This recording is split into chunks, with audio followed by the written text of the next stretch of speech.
Why did you leave? God expected too much of me.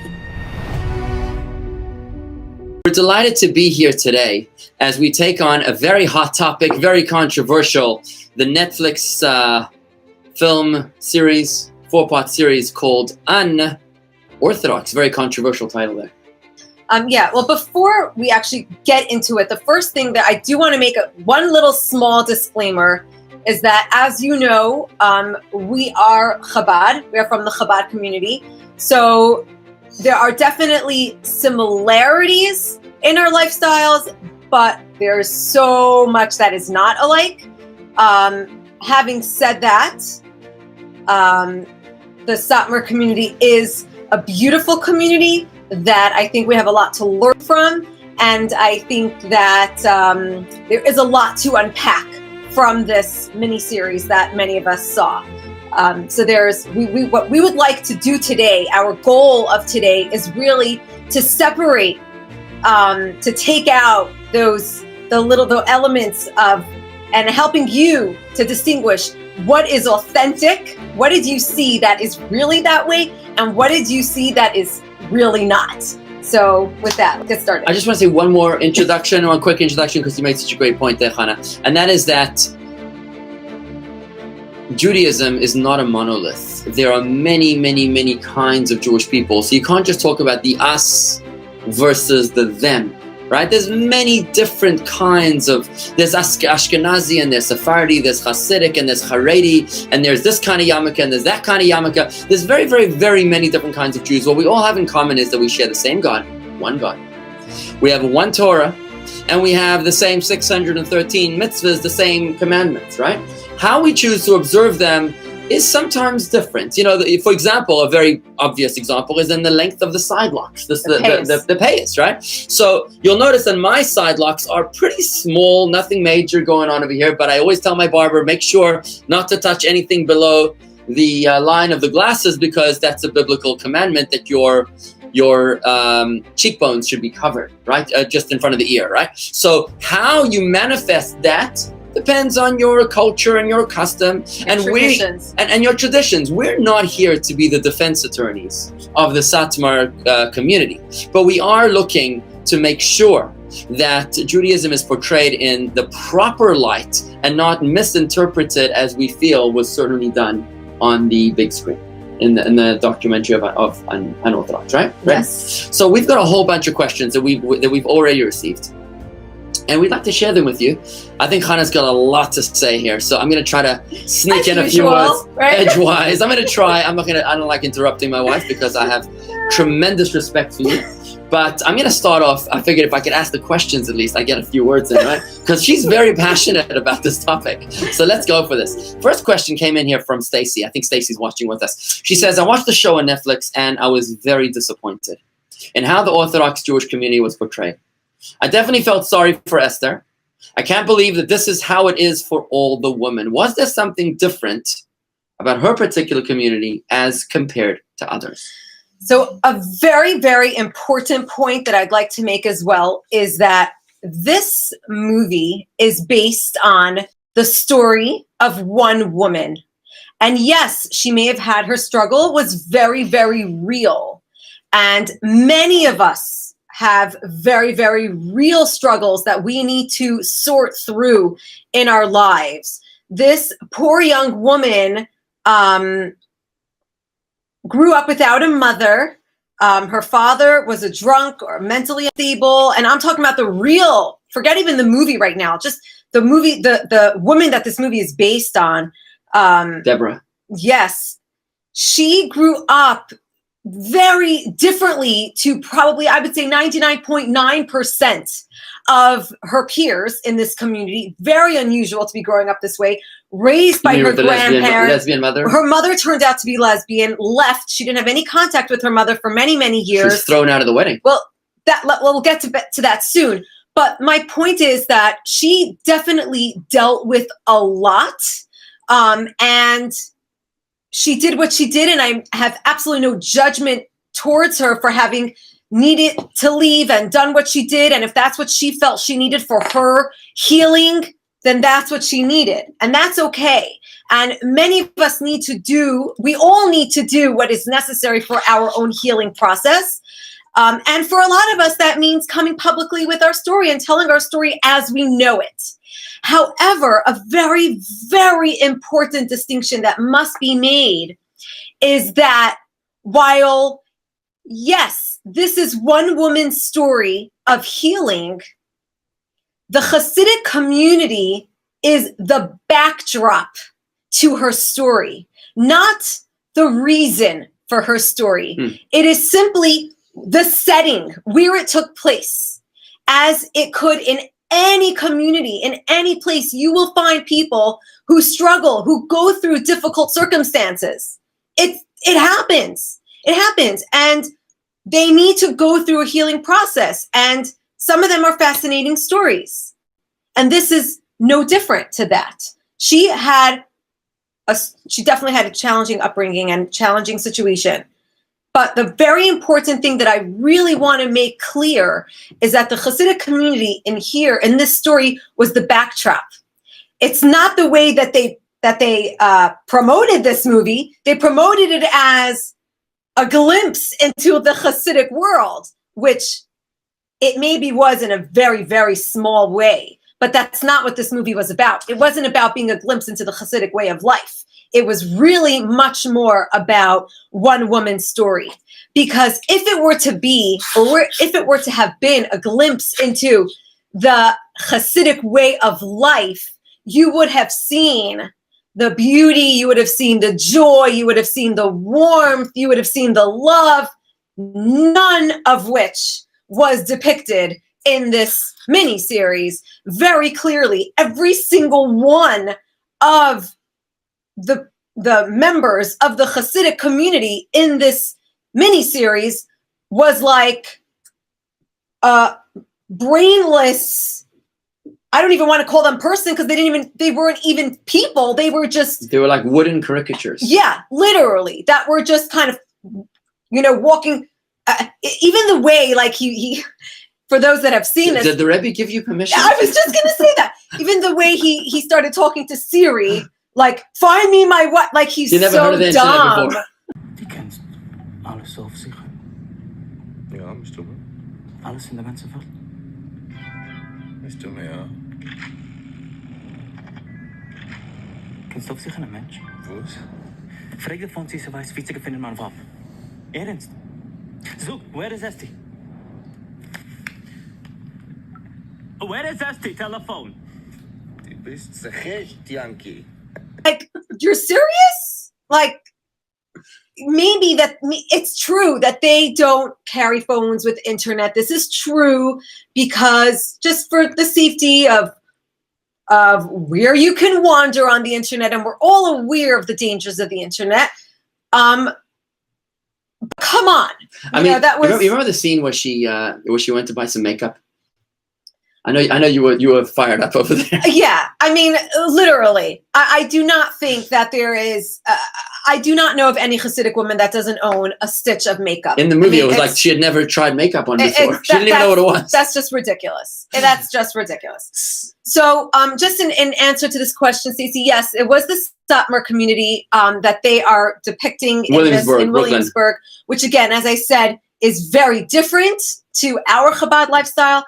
But at the same time, I can tell you that most of the people growing up in these neighborhoods feel nothing like any of those people that you saw on the screen. And there's a lot more love and beauty and warmth in their homes. And yes, a lot more seichel, a lot more thinking, a lot more questioning, a lot more conversation than what you saw. So if I could just interject a quick few points over here by saying thank you, Chana, for those beautiful points. In the movie, there wasn't a single positive character that I picked on in the Hasidic community.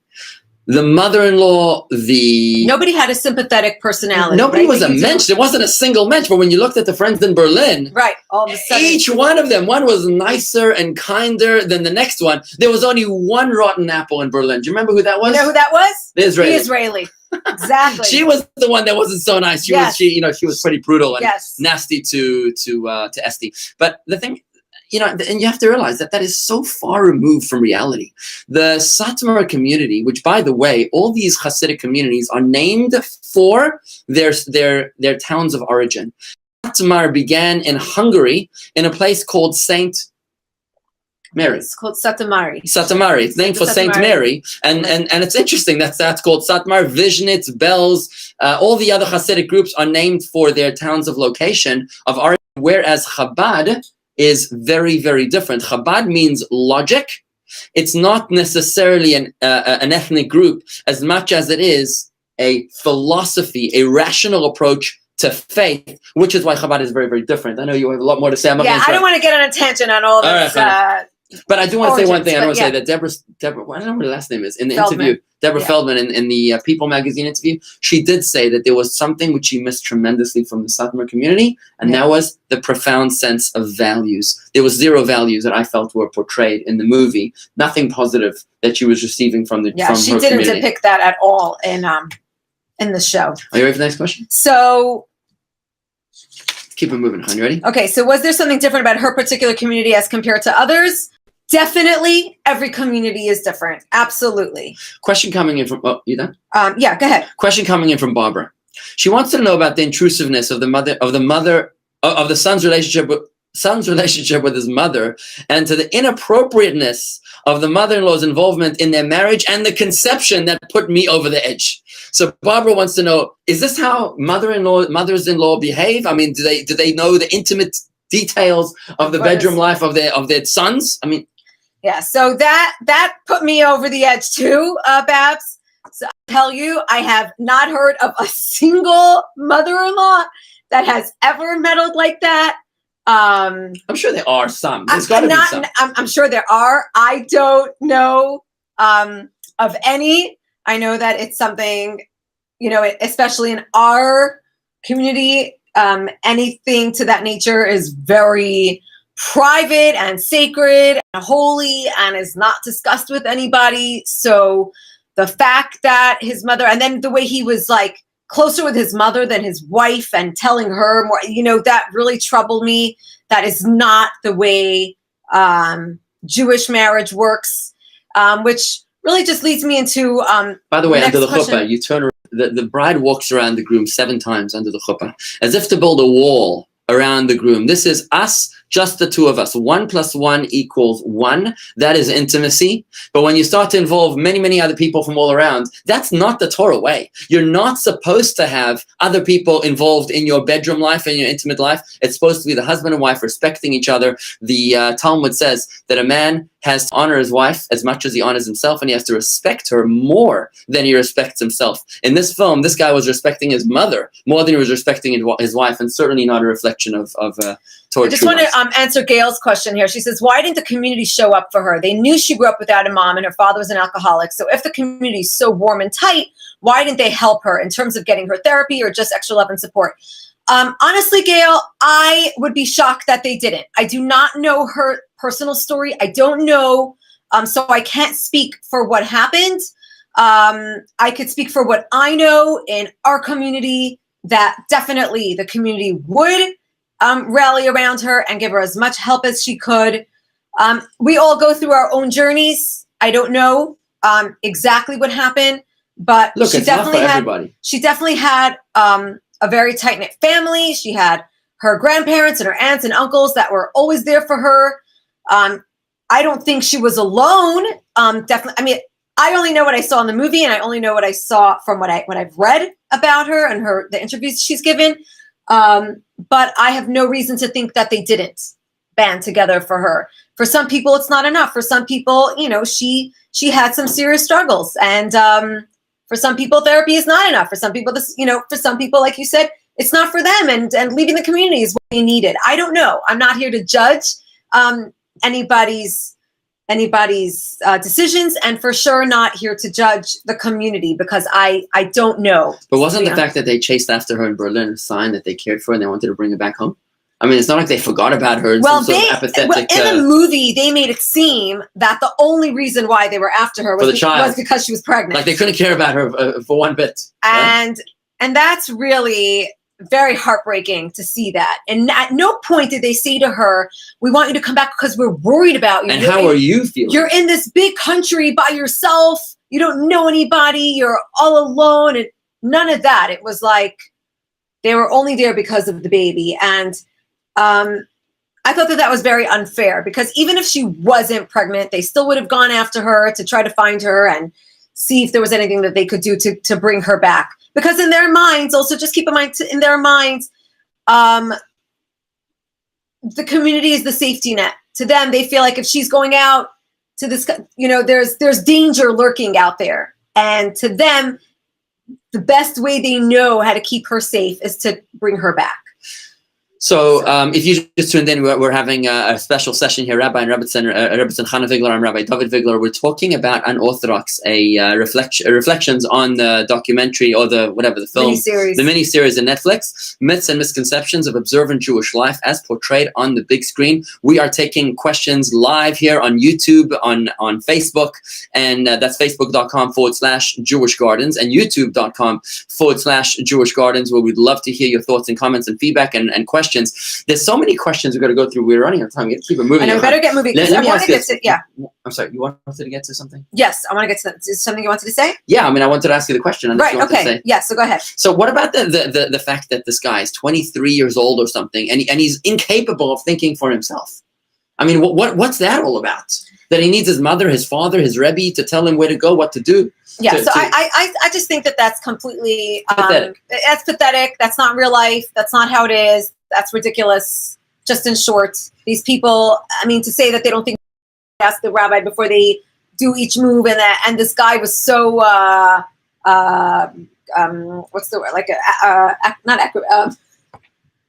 so non-human. Really, he just that I just think that's totally off. Yeah. But I want to move to some more. Just get into the deeper stuff. Juice. Yes, let's get into it. Okay. I know.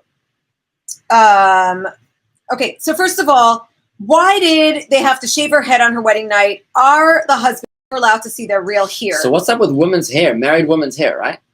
Okay, so for starters, in terms of a woman's hair, so a woman's hair is sacred. A woman's hair represents her beauty. According to Kabbalah, a woman covers her hair because just like the rest of her body is completely sacred and saved just for her husband, her hair, which is the symbol of her beauty, is also just for her husband. And this is why we cover our hair. So I personally do not have that custom of shaving my head, so I cannot relate to that or speak to that. But what I can tell you is, in speaking to people from this community, is that I know that although the majority of them do this, they do shave their heads, it is not something that is mandatory, and that if somebody absolutely didn't want to, or if her husband didn't want her to, it's actually, from what I've heard, it's something that people don't really discuss. Nobody knows who actually does and who actually doesn't. So it's not like, because we cover our hair anyway, so nobody actually knows what's going on underneath. So you don't know. There are definitely people that don't want to, or like I said, their husbands don't want them to. And so they don't, and nobody knows. And that's that. But it's definitely not this emotional scene the way they depicted it. It's something that's done. The girl does it on her own in the privacy of her own home. She decides how much she wants to cut it. Very painful for her. Yeah, they in the depicted it as this whole, and she was crying, and they were forcing her to do something that she didn't want to do. From what I hear, again, I can't speak from my own personal experience because that is not my experience, but from what I hear, that is not the case with most of these girls. If they don't want to cut it that much, they don't. They cut it as much as they want, and if they want to. Trying to give you a little context. Also, to a lot of these girls, I'm sorry, I don't mean to interrupt you. A lot of these girls, you have to understand that to a lot of them, they know that when they get married, this is what's coming. And to them, it's almost like a rite of passage. It's not like something that's thrown on them at the last minute. Now they got married and now you have to shave your hair off. It's not like that. To them, they know it's coming. They're ready for it. Like I said, if they're not ready for it, then they can choose not to. But again, it's really a rite of passage for them where this is what married women do. So I just want to add one more thing over here, and to understand that the satmer community, this very tightly knit community, is very much steeped in the past. They are very, very, you see in their very conservative dress, that's exactly the way that they dressed back there in Satmaru in Romania or Hungary or Transylvania, exactly where that was, I don't know. But the thing about them is that they were decimated in the Holocaust. So because of that, there's a strong emphasis on having children in order to make up for the people that they've lost. That's a strong undercurrent in that community. But another thing I want to tell you about the origins of the shaving of the hair, which also dates way back when, is that back then there was actually a terrible time when the Gentiles, I guess the barons or the lords, would grab the girls and they would violate them. They would catch them by their hair, I guess. I'm not sure exactly how that worked. So what they did is that they decided amongst themselves a long time ago that they would shave off the hair entirely. And that way, that was kind of how they would protect themselves somehow from the Gentiles who, God forbid, wanted to hurt and abuse them. So somehow that kind of stuck. But like you said, Chana, it wasn't something that stuck as mandatory, but for those that want to adopt that particular stringency. Okay, I want to move on to something that I know disturbed us for sure, and I'm sure so many of you, is the scenes of the wedding night and Courtship. the year. Well, I'm actually past the courtship, but we can go back there if you want. No, you go where you want. You keep on going. We can go back there. So No, keep should on we go in going. chronological order? No, you go, hon. Get to the heart of it. Okay, so I actually want to read it straight out from. Here.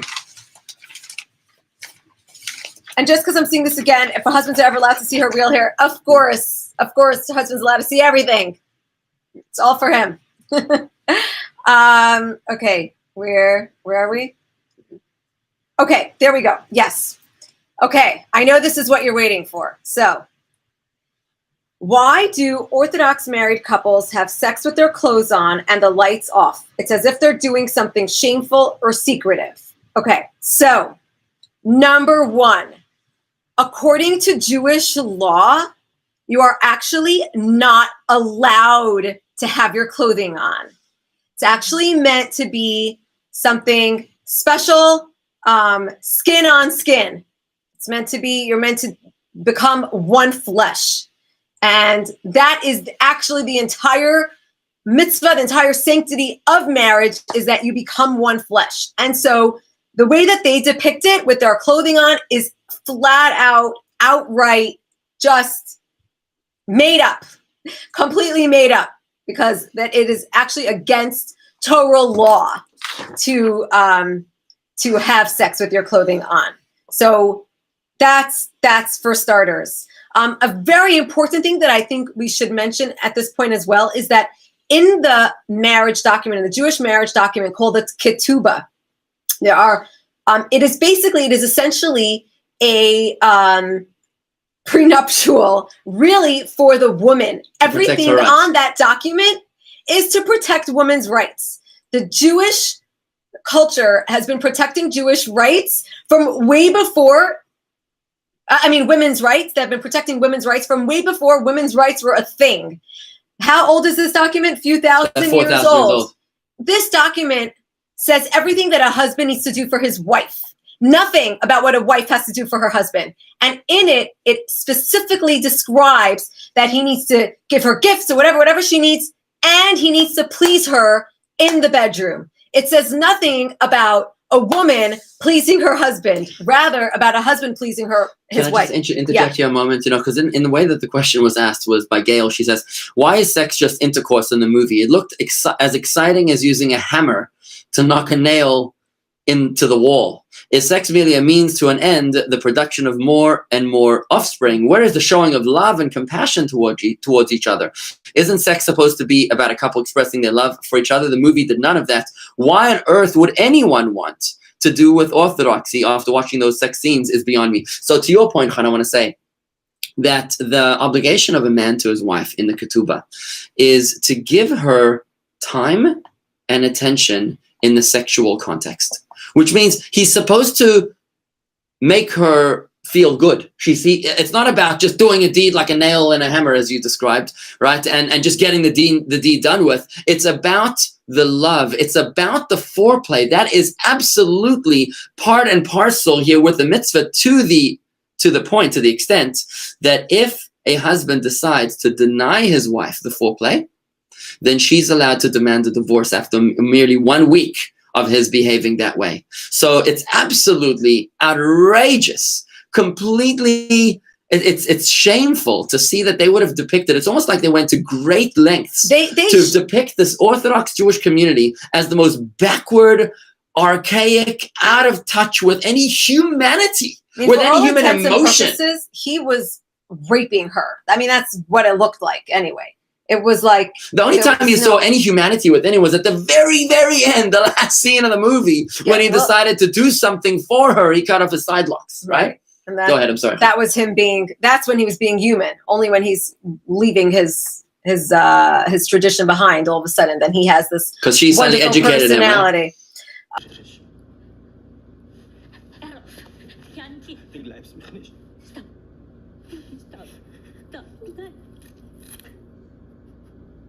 But yeah, another thing I wanted to say is that although, yes, we definitely have, I would say an obsession over having children, but to me, it's more about the priorities of having children, as opposed to saying, as soon as I get all my ducks in a row, as soon as I, my job, my finances, whatever, I'll have children. To us, yes, definitely. We see having children as the ultimate of blessings. There is no blessing greater than having children. Having said that, does that mean that you should keep having more and more and more if you don't have the mental capacity or the whatever other capacity? Absolutely not. Is birth control used in the observant community? Absolutely, without question. It is used. So I like to say, when you see families with large children, when you see large families with many children, these children were wanted, they are loved, they were not accidents, and they were not forced upon their parents either. Their parents had them because they wanted to have them.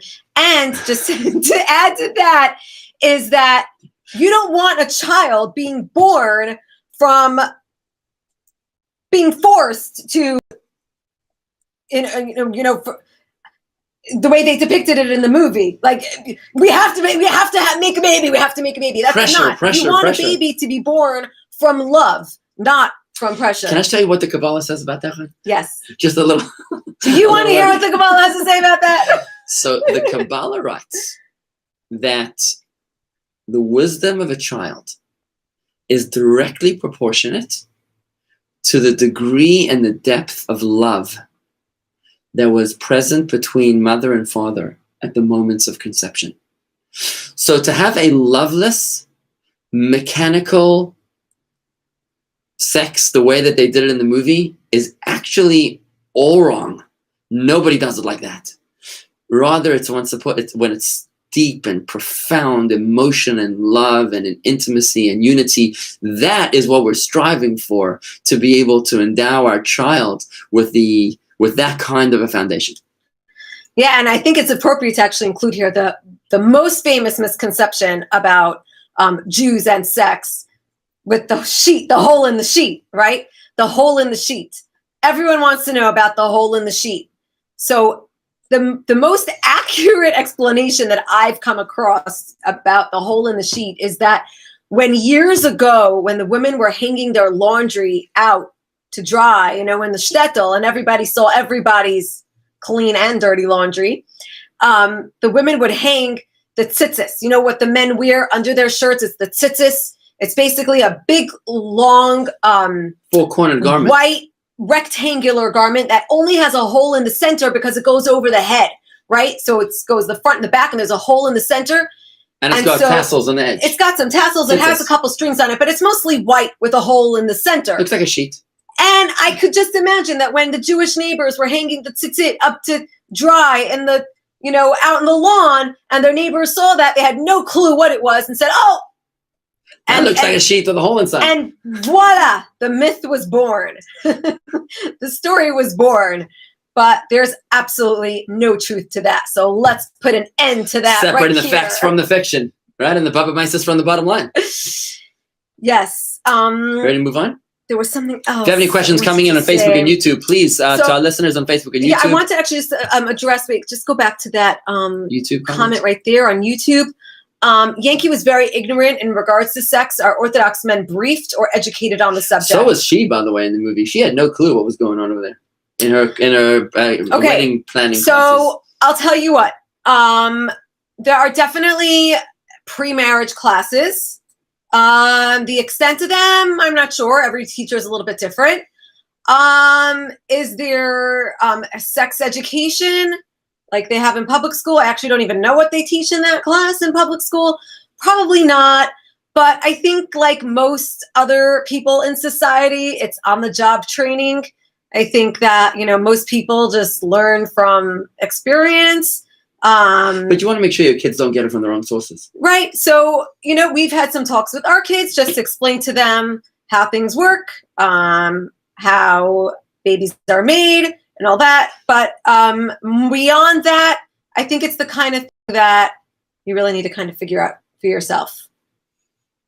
So, but the degree of ignorance that they exhibited in the movie was totally unrealistic. Yeah, and let me tell you, if somebody was having such a struggle like she was, like Esty was, for a full year, I find it really hard to believe that she didn't speak to anybody about it. She didn't speak to her friends. She didn't speak to I don't think she had a single friend in the movie. Yeah, she had no friends. She had no, I mean, how is that possible? She had to have friends. She had to have somebody that she could confide in. She had to, and if she didn't, then there you go. Then this girl had some serious issues. She had literally not a girl that she can talk to. So that's just silly.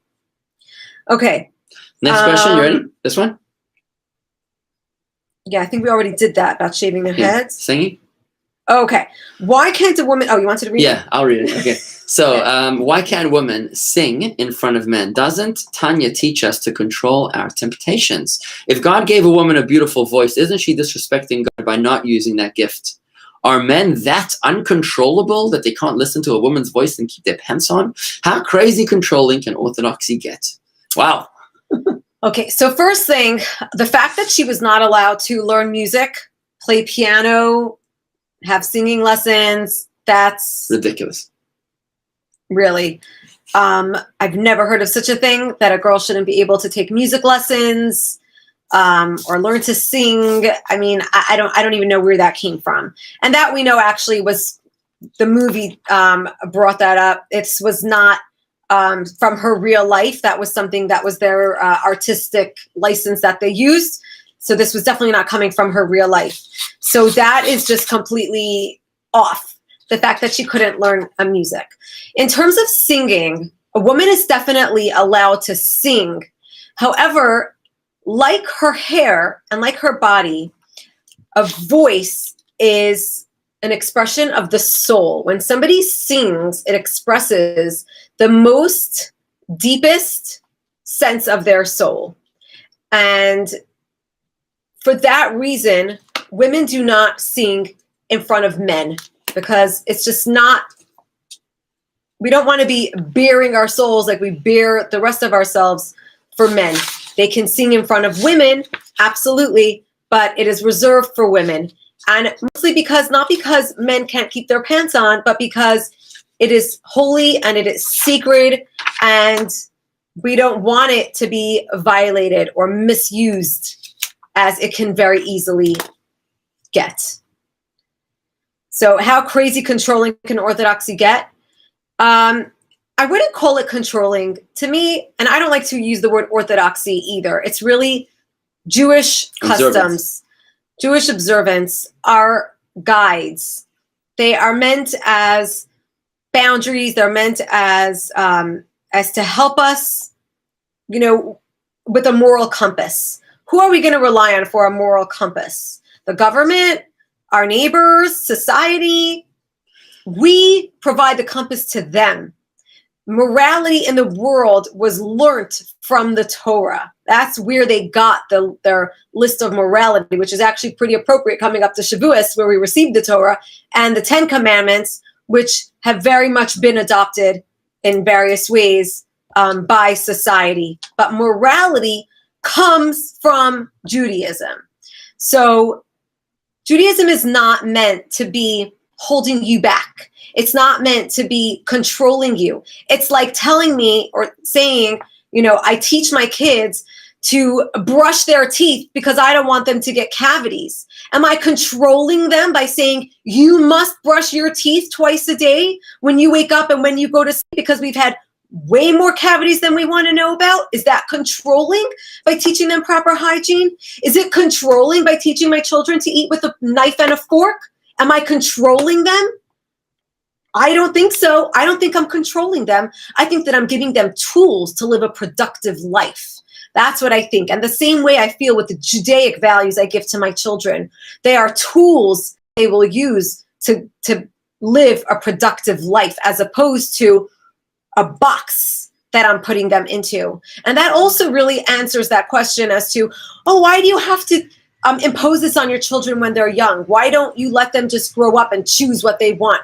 What do you mean let them choose? Should I just teach them to eat with their hands and when they're 22 years old, they'll decide if they should choose to eat with a fork and a knife? Or am I going to teach them the parameters? Am I going to teach them the proper way to live and to lead, in my opinion, the most productive, best life? Of course, I'm going to give them the best tools I possibly can. So, if you just tuned in, you're listening to the Sunday Shmooze with the Rabbi and the Rebbitzin Chana Vigler. I'm Rabbi Dovid Vigler, and we together are doing the review on Unorthodox, on the mini-series on Netflix, which portrayed the observant Jewish community as backward, as narrow-minded, as totally void of any vibrancy and anything attractive. It could have been black and white until the scene when she moved off into Berlin, when everything comes into color.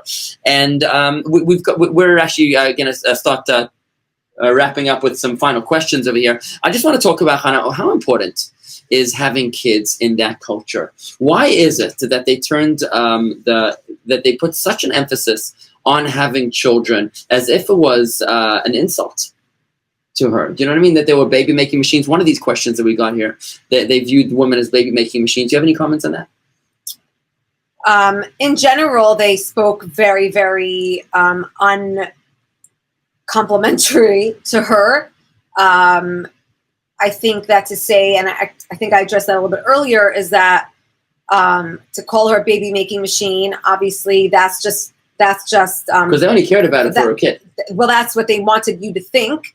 And that's just falling into those stereotypical traps of what's known as that we're just baby-making machines.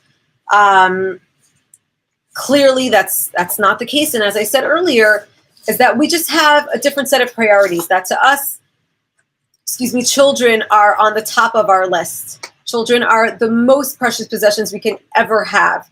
And before we even try to make money or aspire for any other thing, to us, whereas society, top of the list might be become a millionaire, a billionaire, I don't even know where it is anymore, live in a nice house, drive nice cars, and then somewhere along the line is have a few children, have family.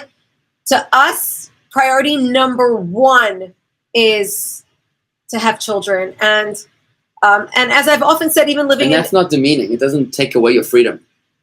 On the contrary, to me, my children are my jewels. They're my gems. Everything I do in my life is for them. What would be the use of everything that I do if I didn't have them? And as I've often said, especially living here in Palm Beach and speaking to people where I've often thought I'd be judged for the amount of children that we have, I've only seen the contrary. And I've only heard from people who've said to me, I wish we had more. I've never heard from somebody that said, it was a mistake, I had too many children, but I've definitely heard from so many people that they wish they had more. This emphasis on her being a baby-making machine is just, again, like I said, it's just to feed you into that stereotypical trap, barefoot and pregnant, which is... Because Han, when you're going to be, when any of us is facing our mortality, and you're going to ask yourself, what do I most value in my whole life? And I've spent time with people on their deathbed asking them this question. They've always said to me the same thing. I cherish more than anything else is my family, specifically my children. Why do they make it like your kids is some sort of a mitigating factor on life when after all is said and done, nobody has ever said to me, I wish I spent more time in the office. Right. Oh, I wish I closed that other deal. I wish I would have made more money. Nobody ever said that on their deathbed. They said, I'm just grateful for the time I spent with my kids, and I wish I would have spent more time with my kids, just to give you a flip. And I want to add on that, one part that really, really hurt me so much, and I would say probably the most from the entire miniseries, what hurt me the most is when, I don't remember who it was her aunt or it was her grandma, I don't remember who it was, or the mother-in-law, I think it was, that said, because your husband is a king. And she said, oh, so if he's the king, then I am? And she just walked away, like as if, no, trash, you're dirt. Yankee is sehr sensitive. Die darf sie machen Film wie der König. Ich weiß. Ein Mann darf filmen wie ein König im Bett. Ja, mein Yankee darf allemal filmen wie ein König. So dus meint sich, ich bin eine Königin.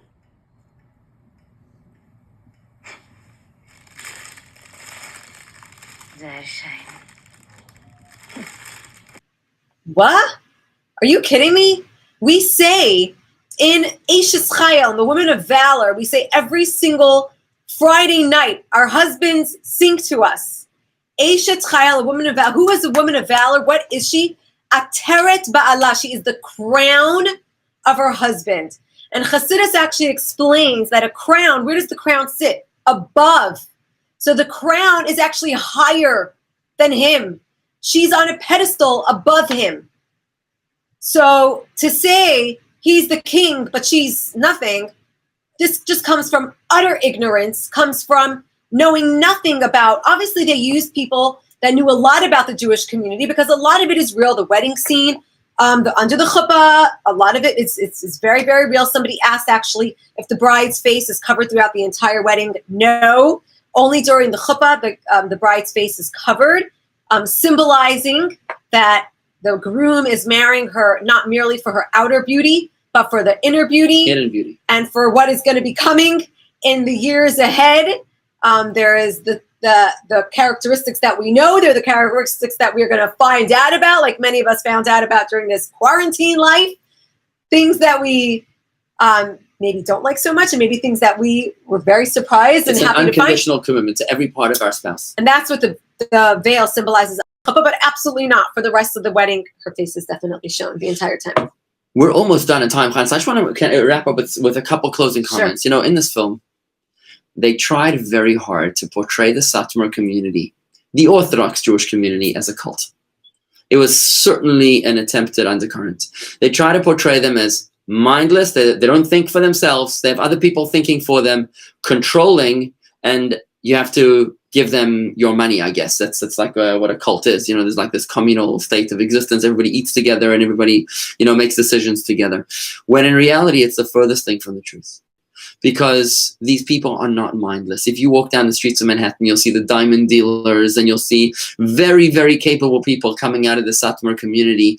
I know when I need a passport and I need it fast, I call the satmer people in Williamsburg because they've got connections like nobody's got connections. And it's always a young woman who answers the phone and she deals with me, who's very courteous, very respectful. And boy, do they know how to get things done.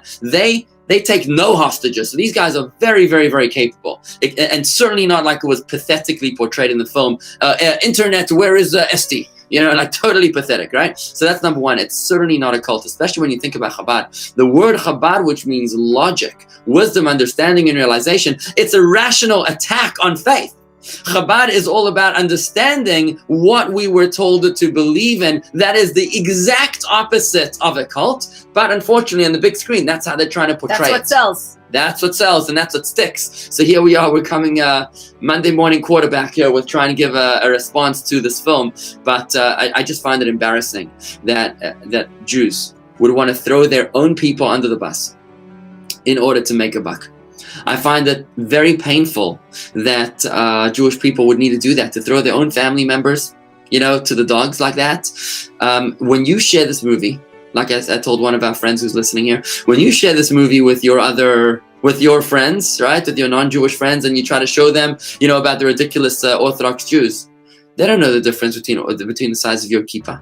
They can't tell the difference whether your membership is to Reform, Conservative, Orthodox, Chabad, Satmar. It makes no difference. Hitler couldn't care less. A Jew is a Jew is a Jew according to Hitler. One of your 4 great-grandparents, I think it was enough to make you a Jew according to Hitler. And that's how the anti-Semites will see us. When we are portrayed in a negative light, it's all of us that's portrayed in a negative light. And when we're portrayed in a positive light, it's all of us that are portrayed as such. Let us not cut off our nose in order to spite our face. Let's stand united together with our fellow Jews. Let's try to find the positivity within each other instead of trying to find what divides us and what separates us. Well Closing said. comment, Chana? Closing comment. We need a little bit My more closing comment is like this, is that leaving the community was very painful in the Satmar community because they are very closely knit. They are very tightly knit together, and it's very, very painful for them to lose one of their own. They're very insulated. I can tell you, in our communities of Chabad, when someone leaves our community, they always stay connected because members of our community are not religious, and members of our family might not be religious. We accept and embrace them with love. We respect them not for what they do, but for who they are. We hope that you can do the same for us. To respect the Orthodox, the Satmar, the Hasidic, the Haredi, not for what they do, but because of who they are. We are your brothers, we are your sisters. And even though we might not always agree on all the issues, we hope that at least all of us can have the maturity and the higher consciousness to accept each other for who we are, and not to fall victim to the prejudice that we fight so hard to remove from being judged. I want to add to that is that often the observant community is accused of being closed-minded. We are closed-minded because we're not open to everybody else's But they ideas. do the same to us. But meanwhile, they are closed-minded to observant Judaism. Exhibit A, unorthodox. So I say, do not recommend this film to your friends. Recommend Chabad to your friends. Tell them if you want to see what Judaism is, go to Chabad. And share this video with them, please, on Facebook and on YouTube. If you could like the video, subscribe to the video, share the video. We thank you for joining us here this morning on Facebook.com/Jewish Gardens, on YouTube.com/Jewish Gardens. We'll be right back next week with more Rabbi and Rebbitzin AMA, Ask Me Anything, coming up next week. Shalom, and have a wonderful week. Take care. To our YouTubers, we want to thank you for joining the conversation, as well as to our Facebook friends. Key, thank you. What I love about Chabad is the openness to come and learn and the welcomeness. Thank you. Very interesting discussion, Stacey. Appreciate that. Do we think the writers of the series use tropes to form their specific narrative? Arlene, absolutely. Without question. Okay, we addressed Stacey's question. Lois's question. She claims the writers color. Yeah. It's very possible. Lois says Feldman claims that that the writers colored the situation. She was unaware of what she was signing. This came out in an interview on YouTube. That makes a lot of sense. It makes sense. Makes I good wouldn't sense. be surprised. How could the grandmother hang up on her when she called in distress? Bob, when I saw that part, I was like, I'm done. I don't need to watch this movie anymore because it was total fiction. I thought, because unless I misunderstood, but I thought I had seen in a previous scene that the grandmother was like had some dementia. She didn't really know it was going on. I think it was deliberate, and the scene was deliberate. They tried to portray I was a us little inhuman. confused myself in that scene. That was very confusing. Here they're searching for her. She gets a call. I mean, then the grandma would say, "Where are you?" And she's in tears. She's crying, bitter tears. That's just trying to portray the observant community as inhumane. I mean, frankly, I was surprised that there wasn't a scene in there where some guy comes out with horns on his head, because it was that pathetic in how they were being so militant in portraying the Satmar community as just downright evil. Ezra, I'm glad you're there. Thank you very much for your comments. Let's switch over to Facebook quickly. Gail, okay, Ari Raz, excellent. Thank you. Chana Siegelstein, well done. Thank you, Chana. Really appreciate that. Dean, excellent. Thank you. Helen got about 12 clapping hands. Thank you. Thank you again for all your wisdom and intelligence. Yes, Chana, people are very narrow-minded. Well said. Incredibly well done, Rabbi and Rebbitzin. Thank you, Alyssa. Graciela, love your closing remarks, Rabbi. Always warm and welcoming. Zeldi from Coronado, California. Thank you, cousin. Susan Benson, amen. That is a wonderful thing about Chabad. You are right, and it is sad. Whew. Fast and furious, the comments coming in. Do you know what happened to her and her baby? And she had the baby? She did have a baby. Yeah, she did have a baby. She actually had a baby boy. She Yitzi. Yeah, she actually promised that she was going to raise him Modern Orthodox. with Shabbos and kosher, modern Orthodox. But she didn't. However, she took him to Berlin, and he is not keeping Shabbos or kosher. And he is now 14 or 15 years old. Thank you for a very interesting review. Well, we have to sign off, and we want to thank everybody. Thank you for joining us. It was anti-Semitic. Lois, I think it was anti-Semitic. I agree. I wasn't expecting that, but I did think so. Yeah, definitely not recommended viewing, but we're hearing so many questions about it. We figured we had to do a show about this. Them.